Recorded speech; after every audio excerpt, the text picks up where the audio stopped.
Welcome to Touch to Click. In this video we'll show you how to mark as unread in WhatsApp so you never forget an important message again.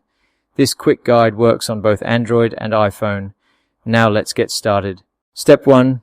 Open the WhatsApp app on your phone and make sure you are on the chat screen where all your conversations are listed. Step 2. On Android, tap and hold the contact or group chat you want to mark as unread. Holding the chat selects it and unlocks extra options that are useful for managing messages. Step 3. Tap the three dots icon in the top right corner of the screen, also known as More Options. Step 4. Tap Mark as unread from the menu. This will add an unread indicator to the chat, reminding you to come back and read the messages later. On iPhone, swipe right on the chat you want to mark as unread, then tap the unread option that appears on the screen. This instantly marks the chat as unread, even if you have already opened it. Thanks for watching. And don't forget to subscribe to Touch to Click for more simple and helpful tutorials.